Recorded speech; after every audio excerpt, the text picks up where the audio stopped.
बात है, इसमें जरूर कहीं न कहीं कोई बात है। इसमें आश्चर्य नहीं है कि ईसाइयों ने सारी दुनिया को तहस नहस किया और ईसाइयों ने सारी दुनिया पर साम्राज्य फैलाया।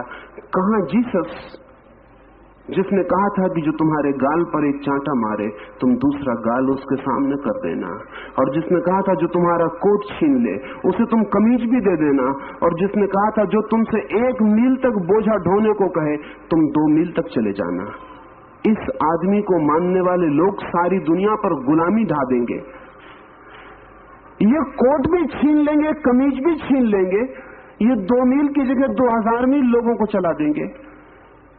ये एक गाल पर भी चांटा मारेंगे और दूसरा गाल भी मोड़ के उस पर भी चांटा मार देंगे। ये कभी जीसस ने सोचा न होगा कि जीसस जैसे विनम्र आदमी के पास इस तरह के लोग इकट्ठे हो जाएंगे, लेकिन इकट्ठे हो गए। असल में विरोधी आकर्षित करता है, जैसे स्त्री के प्रति पुरुष आकर्षित होता है, पुरुष के प्रति स्त्री आकर्षित होती है। इसी भांति जीवन में सब आकर्षण पोलर, सब आकर्षण विरोधी के अपोजिट के हैं। सब आकर्षण में दूसरा आकर्षित होता है। त्यागी के पास भोगी इकट्ठे हो जाते हैं, तपस्वियों के पास जो तपस्या बिल्कुल नहीं कर सकते वो चरणों पर सिर रख के बैठ जाते हैं। परमात्मा के खोजियों के पास संसार को पागल की तरह पकड़े हुए लोगों की भीड़ जमा हो जाती है और फिर यही अनुयायी बनते हैं। इसलिए तत्काल परवर्षण शुरू हो जाता। तत्काल जो महावीर ने कहा जैन उसे विकृत कर देते, जो जीसस ने कहा ईसाई उसे नष्ट कर देता है, जो मोहम्मद ने कहा मुसलमान ही उसे मिटाने वाला बन जाता। ये बड़ा दुर्भाग्यपूर्ण है, लेकिन है, विपरीत आकर्षक है। इसलिए मैं कहता हूं कि समस्त अनुयायियों को पृथ्वी से विदा हो जाने की जरूरत है। मोहम्मद रहे, बुद्ध रहे, उनकी सुगंध रहे, बीच में अनुयायी ना हो। महावीर की चर्चा हो लेकिन अनुयायी ना हो। महावीर की बात लोग सुने, समझें, पढ़ें, लेकिन कोई इस पागलपन में न पड़े कि कहे कि मैं उनका अनुयायी हूं। समझें, पढ़ें, सोचें, आनंदित हो, प्रसन्न हो, नाचें, लेकिन पकड़े मत। काफी हो चुका पकड़ना, और उस पकड़ने के बुनियादी सूत्र का ख्याल न होने से बड़ी कठिनाई हो गई। वो बुनियादी सूत्र है, वो अपोजिट, विरोधी आकर्षक होता है और हम उसके पास इकट्ठे हो जाते हैं। वो जो इकट्ठा होना है वो हाथ में तत्काल दुश्मन की चीज चली जाती है। ये जिंदगी में करीब करीब ऐसा ही नियम है जैसे पानी में लकड़ी को डालते ही तिरछी हो जाती, होती नहीं, दिखाई पड़ने लगती तत्काल। पानी और हवा के नियम अलग अलग हैं। जैसे ही लकड़ी हवा में आती वापस सीधी हो जाती, पानी में डालो फिर तिरछी दिखाई पड़ने लगती। महावीर में जो लकड़ी बिल्कुल सीधी है, जैन में बिल्कुल तिरछी दिखाई पड़ने लगती। बुद्ध में जो जीवन सीधा सरल है, बौद्ध में बिल्कुल जटिल और तिरछा हो जाता है। मोहम्मद की जिंदगी में जो प्रेम है वो मुसलमान की जिंदगी में घृणा बन जाता है। जीसस की जिंदगी में जो समर्पण है वही जीसस के अनुयायी की जिंदगी में आक्रमण बन जाता है। अब अनुयायियों से सावधान होने के लिए काफी इतिहास प्रमाणिक है। इसका यह मतलब नहीं कि मैं कोई महावीर का दुश्मन हूं, दुश्मन तो उनके अनुयायी है। इसका यह मतलब नहीं कि मैं कोई जीसस का दुश्मन हूं, दुश्मन तो उनके अनुयायी है। अगर जीसस को उनकी शुद्धता में बचाना हो तो अनुयायी के कांच अलग कर देने चाहिए। और किसी आदमी को अनुयायी बनने से कुछ नहीं मिलता, सिर्फ जिसका वो अनुयायी बनता है उसको भ्रष्ट, उसके सिद्धांतों को, उसके जीवन को विकृत करने के अतिरिक्त वो और कुछ भी नहीं कर पाता है। अपने जीवन को तो ठीक नहीं कर पाता। मैं भी एक छोटी सी कहानी पढ़ रहा था। एक बच्चा अपने पिता से बात कर रहा है। उस बच्चे ने अपनी किताब में से एक कहावत पढ़ के सुनाई, जिसमें उसने कहावत में पढ़ा कि इस कहावत में लिखा हुआ है कि आदमी उसके संग से पहचाना जाता है। A man is known by his company. आदमी अपने संग से पहचाना जाता है। तो उस लड़के ने अपने पिता से पूछा कि क्या ये बात सही है? उसके पिता ने कहा बिल्कुल ही सही है। तो उस लड़के ने कहा एक सवाल और पूछना है। एक अच्छा आदमी और एक बुरा आदमी, उन दोनों में दोस्ती, कौन किससे पहचाना जाएगा? बुरा आदमी अच्छे आदमी के साथ है, इसलिए समझना चाहिए कि अच्छा आदमी, और अच्छा आदमी बुरे आदमी के साथ है, इसलिए समझना चाहिए कि बुरा आदमी। अब कौन को किससे पहचाने? वो पिता मुश्किल में पड़ गया है।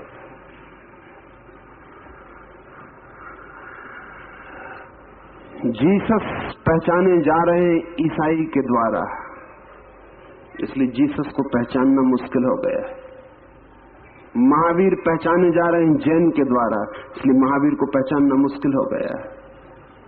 अनुयायी हट जाएं तो इनके फूल अपनी पूरी खूबसूरती में खिल सके, इनके दिए अपनी पूरी ज्योति में जल सके, और एक और मजा हो जाए कि हम सारे जगत की संपत्ति के मालिक हो जाएं। अभी जो महावीर को मानता है वो समझता है कि मोहम्मद उसकी संपत्ति नहीं है, और जो मोहम्मद को मानता है वो समझता है बुद्ध से मुझे क्या लेना देना, उनसे अपना कोई लेना देना नहीं, वो और किसी की बपौती है, हमारी नहीं। अगर दुनिया में किसी दिन अनुयायी न रहे तो सारे दुनिया का हेरिटेज, सारी दुनिया की बपौती प्रत्येक आदमी की बपौती होगी। उसमें सुकरात भी मेरा होगा, मोहम्मद भी मेरे होंगे, महावीर भी मेरे होंगे, और तब हम ज्यादा संपन्न होंगे, और तब संस्कृति पैदा होगी। अभी तो संस्कृति पैदा नहीं हो सकी, अभी तो बहुत तरह की विकृतियां हैं, और उन विकृतियों को हम अपनी अपनी संस्कृति कहे चले जाते हैं। मनुष्य की संस्कृति उस दिन पैदा होगी जिस दिन सारी जगत का सब कुछ हमारा होगा। सोचे इसे एक और उदाहरण से तो ख्याल में आ जाए। अगर विज्ञान में भी 25 मत बन जाएं तो दुनिया में विज्ञान बनेगा कि मिटेगा? अगर न्यूटन को मानने वाले एक ग्रोह बना ले, और आइंस्टीन को मानने वाले दूसरा ग्रोह बना ले, और न्यूटन के मानने वाले कहें कि आइंस्टीन को हम नहीं मान सकते, इसने हमारे गुरु की कुछ बातों के विपरीत बोल दिया है, और मैक्स प्लांक को मानने वाले तीसरा ग्रोह बना ले, और फ्रेड हायल को मानने वाले चौथा ग्रोह बना ले, और ग्रोह बनते चले जाएं, तो अभी 200-300 वर्ष में 50 तो बड़े वैज्ञानिक हुए, 50 ग्रोह हो जाएं। विज्ञान विकसित होगा कि मरेगा? विज्ञान विकसित हो सका क्योंकि विज्ञान के कोई ग्रोह नहीं है। वैज्ञानिकों ने जो भी दिया है वो सब वैज्ञानिकों की सामूहिक बपौती।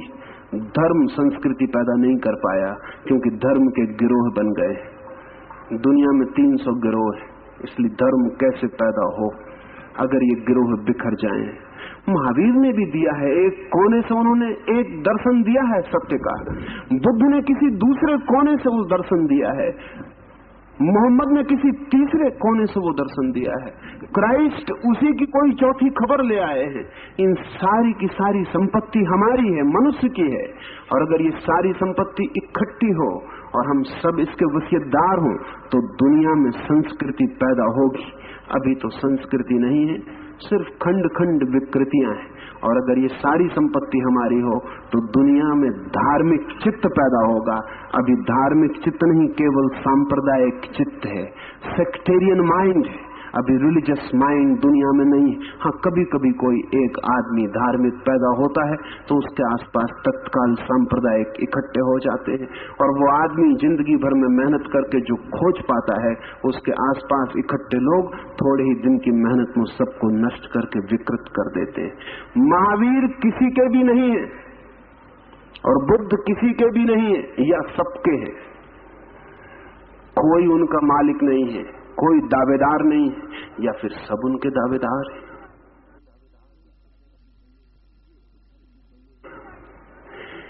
ये स्थिति बने तो धर्म भी एक विज्ञान बन जाए। धर्म है भी विज्ञान, मेरी दृष्टि में तो परम विज्ञान है, सुप्रीम साइंस है, लेकिन अब तक बन नहीं पाया है। और धर्म अगर विज्ञान बने तो जीवन संस्कृत होगा, तो जीवन रिफाइंड होगा, तो जीवन विकसित होगा। अभी तो धर्म विकृति बना पाया क्योंकि संप्रदाय ही निर्मित होते हैं और कुछ भी निर्मित नहीं होता है। कौन है जिम्मेवार? अनुयायी जिम्मेवार है, और अनुयायी भी कहीं पहुंच गया होता ये सब उपद्रव करके तो भी हम कहते अनुयायी कहीं भी नहीं पहुंच पाता है, अनुयायी कहीं भी नहीं पहुंच पाता है, कभी पहुंचा नहीं, कभी पहुंच भी नहीं सकेगा, क्योंकि वो मौलिक सूत्र ही भूल गया है। खोजना है स्वयं को तो चलना होगा भीतर, दूसरे के पीछे जो गया वो स्वयं को खो सकता है, पा नहीं सकता है।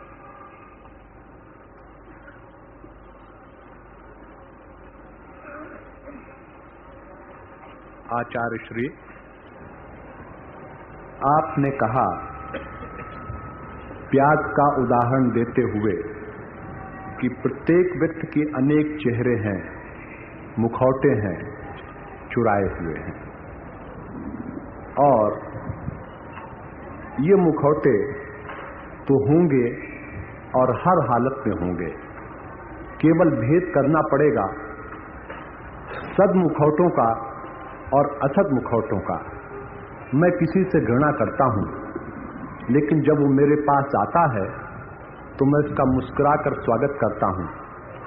ये मेरा एक बनावटी चेहरा है जिसे मैं उसके सामने व्यक्त करता हूं, लेकिन साथ ही साथ मेरे मन में असीम पीड़ा है, दुख है, फिर भी मैं मुस्कुराता हूं। तो ये चेहरा, ये मुखौटा मेरा सब मुखौटा होगा, मुखौटा तो जरूर होगा। आपने मृत्यु को समझा, मृत्यु के रहस्य को समझा, और आप जीवन को जी रहे हैं, ये भी एक प्रकार का मुखौटा हुआ। आपने सत्य पर विजय प्राप्त कर ली, असत्य पर विजय प्राप्त कर ली, और सत्य का उद्घोष करते हैं, ये भी एक मुखौटा हुआ। और साथ ही साथ एक बात और कह दूं कि एक वंशी जिसकी छाती छिदी हुई है लेकिन उसकी स्वर लहरी लोगों पर सम्मोहन डाल देती है, क्या वो बांसुरी का मुखौटा नहीं है? पैर की पायल जिसकी छाती में कंकड़ गड़े हुए हैं लेकिन जिसमें उसकी झनकार निकलती है, उसमें संगीत उत्पन्न होता है, क्या वो छागल का मुखौटा नहीं है? अगर यही बात है तो इन दोनों में भेद तो करना पड़ेगा, और इन दोनों का भेद मैं आपसे प्रार्थना करूंगा कि आप समझाएं कृपा करके। और साथ ही साथ एक बात और कि यदि जीवन एक विराट अंतर संबंध है तो व्यक्तित्व अनेक रूपों में, विधाओं में प्रकट होगा। व्यक्तित्व की इस विभिन्नता को आप नकली मुखौटे कैसे कह सकेंगे? बालक पैदा हुआ, इस जन्म का नहीं, जन्म जन्मांतरों का संस्कार लेकर के साथ में आया है। मां से उसे प्रेम मिला, वात्सल्य मिला, पिता से उसे ज्ञान मिला, रास्ता मिला, मार्ग मिला, शिक्षक से उसे वाणी समझने को मिली, विचार करने के लिए प्रेरणा मिली, और संसार में जहां जहां वो घूमा उसने कई अनुभव प्राप्त किए। अगर वो प्राप्त अनुभव भी क्या चोरी के श्रेणी में आ जाएंगे? और यदि ऐसा हुआ तो ये व्यक्तित्व कट करके अलग हो जाएगा, तो फिर पैदा कर पाएगा जब तक कि दूसरे व्यक्तित्व से कुछ न कुछ अनुभव ग्रहण करे। ये दो प्रश्न आपके सामने मैं रख रहा हूं। मुखौटे का, मास्क का शायद अर्थ ठीक से समझ में नहीं आ सका। आपके मुंह का नाम मुखौटा नहीं है। जब आप अपने मुंह पर नाटक में एक दूसरा मुंह लगा लेते हैं, समझे रावण का मुंह लगा लेते हैं, तब वो लगाया हुआ मुंह मुखौटा है। आपका चेहरा मुखौटा नहीं है, लेकिन अपने चेहरे पे जब आप कोई दूसरा नकली चेहरा लगा लेते हैं जिसकी कोई जड़ें आपके भीतर नहीं होती, जिससे आपके प्राणों का कोई भी संबंध नहीं होता, सिर्फ धागे से कान में लटका होता है, जो जिसके हृदय की धड़कन से कोई भी सेतु नहीं होता, तब वो मुखौटा है। मुंह का नाम मुखौटा नहीं है। मुखौटा झूठे मुंह का नाम है, फॉल्स फेस का नाम है। तो पहले तो मुखौटे का ठीक अर्थ समझ लें। चेहरा मुखौटा नहीं है, लेकिन जरूरी नहीं है कि आप कागज के या प्लास्टिक के बने हुए मुखौटे लगाएं तब झूठा चेहरा पैदा हो। आप इसी चेहरे पर बहुत से झूठे चेहरे पैदा करने में सफल हो जाते हैं। जैसे कहा कि किसी आदमी से मेरी घृणा है और वो मेरे पास आता है और मैं मुस्कुरा कर उसका स्वागत करता हूं और भीतर घृणा उबलती है, तब ये मुखौटा है। और ये मुखौटा बड़ा खतरनाक है। ये मुखौटा उपयोगी मालूम होता है, इसकी यूटिलिटी दिखाई पड़ती है। इस भांति मैं उस आदमी को अपनी घृणा बताने से अपने को रोक लेता हूं, लेकिन घृणा इससे मिटती नहीं। और खतरा यही है कि मैं उस आदमी को तो धोखा दूंगा ही, धीरे धीरे मैं अपने को भी धोखा दे लूंगा और बार बार झूठी मुस्कुराहट मेरी घृणा को भीतर दबाती जाएगी और एक दिन मैं भी भूल जाऊंगा कि मैं उसे घृणा करता हूं, हंसता रहूंगा और भीतर मेरे घृणा छिपी रहेगी। नहीं, धार्मिक व्यक्ति अगर घृणा अनुभव करता है तो उसके पास दो ही उपाय हैं, या तो वो घृणा अनुभव ना करे तो मुस्कुराए, और अगर घृणा ही अनुभव करनी है तो कृपा करके मुस्कुराए ना, घृणा ही अपने चेहरे से प्रकट कर दे। इसके दो फायदे हैं। यदि वो घृणा अपने चेहरे से प्रकट कर दे तो घृणा प्रकट करने से जो नुकसान उठाने हैं वो उठाने पड़ेंगे, वो उठाने की हिम्मत होनी चाहिए। और अगर वो घृणा प्रकट कर दे तो जो नुकसान उठाने पड़ेंगे और घृणा की जो पीड़ा अनुभव करनी पड़ेगी, वही पीड़ा, वही हानि उसे घृणा को बदलने का कारण बनेगी, अन्यथा वो बदलेगा क्यों? जिंदगी में जो नुकसान होंगे घृणा के, जिंदगी में जो बाधा पड़ेगी घृणा से, वही तो कारण बनेगी उसे इस बात के लिए सोचने के लिए मजबूर करने वाली कि वो अपनी घृणा को बदले, क्योंकि घृणा जीवन को नरक में डाले दे रही है। लेकिन हम मुस्कुराहट बता के बाहर स्वर्ग बनाने की कोशिश करते और भीतर नरक निर्मित होता चला जाता है। फिर उस नरक को हम मिटाएंगे कैसे? जिस नरक की पीड़ा को हम पूरा अनुभव नहीं करते और भीतर छिपा लेते हैं, फिर वो मिटने के बाहर हो जाता है। और एक और मजे की बात है कि जब भीतर घृणा होती है तो आपके ओंठों की मुस्कुराहट से आप ही सोचते होंगे कि आपने मुस्कुरा के दूसरे का स्वागत किया।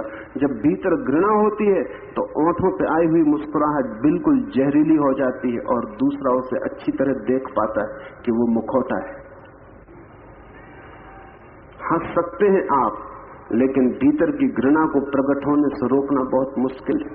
वो प्रकट हो जाती, ओंठ से, आंख से, उठने से, बैठने से, वो सब तरह से प्रकट हो जाती है। इसलिए जो झूठी मुस्कुराहट थी वो सिर्फ दबाने का काम करती है, उससे कुछ कम्युनिकेशन, उससे कोई संदेश नहीं पहुंच पाता, उससे दूसरा प्रसन्न नहीं लौटता है।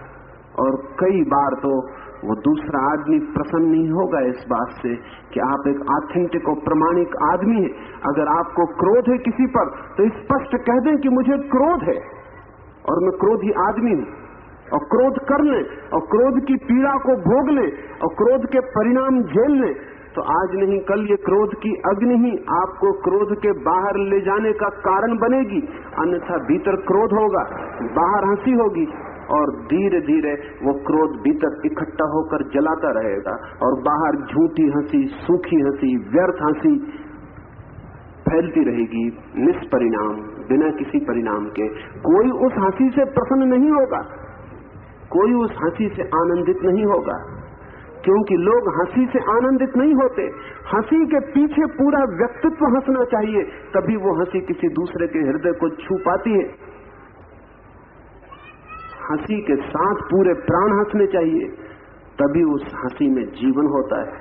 हंसी के साथ सब रोआ रोआ हंसना चाहिए, तभी उस हंसी में अमृत का वरदान होता है, अन्यथा नहीं होता है। ये जो हम मुखौटे लगाते हैं, धार्मिक व्यक्ति इन्हीं मुखौटों को उतारने की बात करता है, और इसलिए कचौरी का अर्थ ऐसे मुखौटे छोड़ना है। कठिनाई होगी तो धर्म तपश्चर्या है।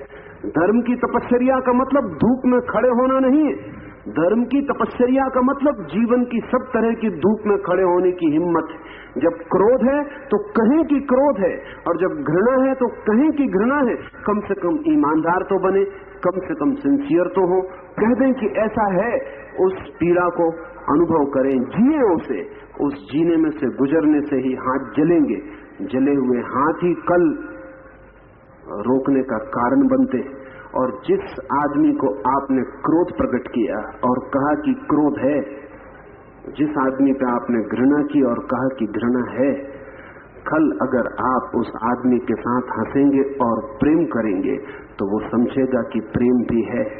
अन्यथा जिसकी घृणा झूठी है और जो झूठा हंसता है और जो झूठा रोता है, उसकी जिंदगी में बाकी सब चीजें भी संदिग्ध हो जाती।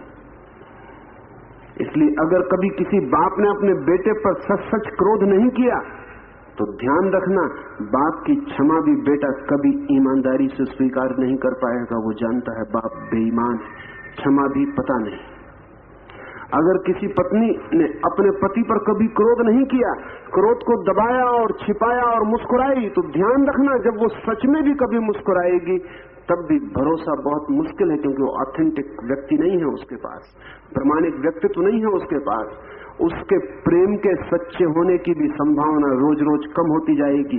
जिसकी घृणा झूठी है उसका प्रेम सच्चा नहीं हो सकता, जिसका क्रोध झूठा है उसकी क्षमा सच्ची नहीं हो सकती, जिसकी मुस्कुराहट झूठी है उसके आंसुओं का क्या भरोसा है। जिंदगी तब सारी की सारी एक झूठ की कहानी हो जाती।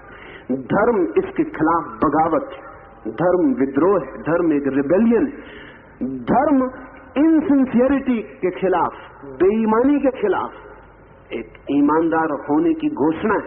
वो कहता है आंसू होंगे तो रोएंगे, मुस्कुराहट होगी तो हंसेंगे, और जो आदमी इतना ईमानदार होता है वो बहुत ज्यादा देर तक घृणा से भरा हुआ नहीं रह सकता। उसके कारण जो आदमी इतना ईमानदार है वो बहुत दिन तक क्रोध से भरा हुआ नहीं रह सकता। उसके कारण है क्योंकि ईमानदारी इतनी बड़ी घटना है, सिंसियरिटी इतनी बड़ी घटना है कि ऐसे आदमी की जिंदगी में बेईमानी जहां समाप्त हो गई हो, जहां बेईमानी इंकार कर दी गई हो, वहां क्रोध और घृणा के कांटे लगने मुश्किल हो जाते हैं, क्योंकि बेईमानी बीज जिसमें सब कुछ लगता है, अगर वो बीज ही टूट गया तो बाकी चीजें अपने आप गिरनी शुरू हो जाती। सिंसियरिटी कि आदमी अपने साथ ईमानदार है, बहुत ज्यादा देर तक क्रोध को बर्दाश्त नहीं कर सकती, क्योंकि जो आदमी अपने साथ ईमानदार है उसे आज नहीं कल ये दिखाई पड़ना शुरू हो जाएगा कि क्रोध अपने ही हाथ से अपने को ही दुख देना है। बुद्ध ने कहीं मजाक में कहा है कि जब मैं किसी आदमी को क्रोध करते देखता हूं तो मुझे बड़ी हंसी आती है, क्योंकि वो आदमी दूसरे की भूल के लिए अपने को दंड दे रहा है। वो कहता है इस आदमी ने गाली दी इसलिए मैं क्रोध कर रहा हूं। गाली उसने दी है, कसूर उसका है, दंड वो अपने को दे रहा है, क्योंकि क्रोध भीतर जलाता है।